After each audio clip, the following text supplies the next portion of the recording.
तो आज मैं आपको एक अनोखी रहस्यमय कहानी सुनाऊंगा। अगर आप चैनल पर नए हैं तो अभी सब्सक्राइब कर ले तथा कहानी पूरा देखें। अंत में एक अनोखा रहस्य छुपा है। धन्यवाद। तो सुनिए। बहुत पुरानी बात है। एक गहरे सागर के तट पर रत्नाकर नाम का एक मछुआरा रहता था।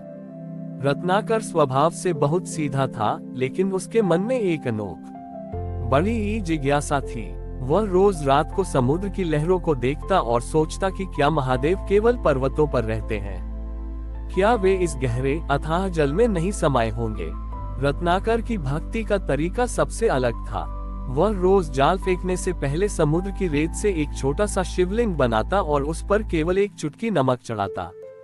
गांव का लोग उसका मजाक उड़ाते थे। वे कहते, अरे मूर्ख, शिव को दूध और शहद चढ़ाया जाता है, तू उन्हें खारा नमक चढ़ाता है। क्या कभी नमक से भी कोई देवता प्रसन्न हुए हैं? रत्नाकर बस मुस्कुरा देता और कहता, मेरे पास यही है। सागर का सार नमक ही तो है और महादेव को तो सार ही प्रिय है। एक बार समुद्र में भीषण चक्रवात आया। लहरें पहाड़ों जैसी ऊंची उठने लगी। गांव के सभी मछुआरे डर के मारे अपने घरों में छिप गए, लेकिन रत्नाकर का छोटा सा रेत का शिवलिंग लहरों की चपेट में आ गया। रत्नाकर उसे बचाने के लिए लहरों के बीच कूद पड़ा। वह डूबने लगा, लेकिन उसका हाथ उस रेतीले शिवलिंग को थामे रहा। जैसे ही वह समुद्र की गहराई में समाया, उसे एक अद्भुत दृश्य दिखा। सागर के तल में सन्नाटा नहीं था, बल्कि वहां से ओम की गूंज आ रही थी। उसे महसूस हुआ कि समुद्र का खारा पानी अचानक मीठा हो गया है।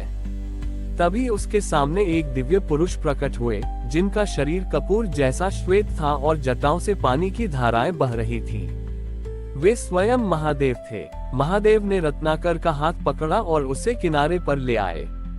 रत्नाकर ने चरणों में गिरकर पूछा, प्रभु, आप इस खारे समुद्र में, और आपने मेरी तुच्छ नमक की भेंट स्वीकार की। महादेव मंद मंद मुस्कुराए और बोले, पुत्र, नमक स्वाद का आधार है और यह जल को शुद्ध रखता है। तुमने मुझे नमक नहीं बल्कि अपना अस्तित्व अर्पित किया था। जैसे नमक पानी में मिलकर एक हो जाता है और अपना अलग वजूद मिटा देता है, वैसे ही तुम्हारी भक्ति ने तुम्हें मुझसे जोड़ दिया है। लोग मुझे बाहर ढूंढते हैं, जबकि मैं हर उस तत्व में हूँ जो समर्पण जानता है। जब सुबह हुई तो गांव वालों ने देखा कि समुद्र के उस तट की रेत अब साधारण रेत नहीं रही, बल्कि वह चमकते हुए स्फटिक के कणों में बदल गई थी। रत्नाकर द्वारा चढ़ाया गया वह नमक अब बेशकीमती मोतियों जैसा चमक रहा था। उस दिन के बाद उस स्थान को लवणेश्वर महादेव के नाम से जाना जाने लगा। लोग समझ गए कि महादेव को किसी विशेष वस्तु की आवश्यकता नहीं है। वे तो बस उस भक्त को ढूंढते हैं जो उनके प्रेम में वैसे ही घुल जाए जैसे पानी में नमक। लवणेश्वर महादेव के दर्शन के बाद रत्नाकर का जीवन पूरी तरह बदल गया था। वह अब केवल मछुआरा नहीं रहा, बल्कि सागर के किनारे बैठने वाला एक शांत साधक बन गया था। वह तट की जिस रेत को छूता, वो दिव्य स्फटिक की तरह चमकने लगती। ये चमत्कार देखकर आसपास के राज्यों के धनी व्यापारी और पंडित वहां आने लगे। एक दिन राज्य का सबसे बड़ा स्वर्ण व्यापारी धनपाल रत्नाकर के पास पहुंचा। धनपाल को अपने वैभव पर बहुत गर्व था। उसने देखा कि रत्नाकर एक टूटी हुई झोपड़ी में रहता है, जबकि उसके आसपास की रेत मोतियों जैसी मूल्यवान है। धनपाल ने लालच में आकर कहा, मछुआरे, तू इस रेत और नमक की पूजा क्यों करता है? मुझे वह मंत्र बता जिससे तू खारे पानी को मीठा और रेत को स्फटिक बना देता है। बदले में मैं तुझे स्वर्ण मुद्राओं से भर दूंगा। रत्नाकर ने शांति से उत्तर दिया, सेठ जी, ये किसी मंत्र का चमत्कार नहीं, ये तो महादेव का स्वाद है। जिसने खुद को उनके चरणों में गला दिया, उसके लिए मिट्टी भी कंचन है। धनपाल को लगा कि रत्नाकर उसे अंधेरे में रख रहा है। उसने सोचा कि यदि वह भी समुद्र के भीतर जाकर नमक चढ़ाएगा, तो उसे रत्नाकर से भी बड़ी शक्ति मिल जाएगी। उसी रात धनपाल ने सोने के बड़े बड़े कलशों में कीमती समुद्री नमक भरा और नाव लेकर गहरे समुद्र में चला गया। उसने चिल्लाकर कहा, हे महादेव, मैं रत्नाकर से 1000 गुना अधिक नमक लाया हूँ, प्रकट होइए। उसने जैसे ही सोने के कलश समुद्र में उड़ेले, लहरें उग्र हो गईं। लेकिन इस बार कोई दिव्य प्रकाश प्रकट नहीं हुआ। इसके विपरीत उसकी नाव भांवर में फंसने लगी। धनपाल भयभीत होकर चिल्लाने लगा। तभी उसे लहरों के शोर में वही ओम की गूंज सुनाई दी, लेकिन इस बार वह गूंज उसे डरा रही थी। अचानक रत्नाकर वहां पहुंचा।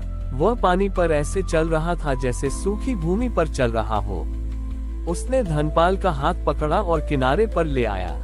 धनपाल का सारा सोना और अहंकार समुद्र की गहराई में डूब चुका था। रत्नाकर ने उससे कहा, सेठ जी, महादेव मात्रा नहीं पात्रता देखते हैं। आपने समुद्र को खरीदने की कोशिश की, जबकि आपको समुद्र बन जाना चाहिए था। नमक जब तक कलश में बंद है वह पत्थर है, जब वह जल में विलीन हो जाए तभी वह शक्ति बनता है। धनपाल की आंखें खुल गईं। उसने महसूस किया कि असली संपदा रत्नाकर की वह स्फटिक रेत नहीं थी, बल्कि वह संतोष था जो रत्नाकर के चेहरे पर था। धनपाल ने अपना व्यापार छोड़ दिया और उसी तट पर एक धर्मशाला बनवाई जहां कोई भी भूखा न सोए। महादेव की कृपा से उस तट पर एक अद्भुत घटना घटी। वहां का पानी खारा होने के बावजूद तट के पास की एक छोटी सी झीली का पानी हमेशा शहद जैसा मीठा रहता था। भक्त इसे शिव अमृत कहते थे।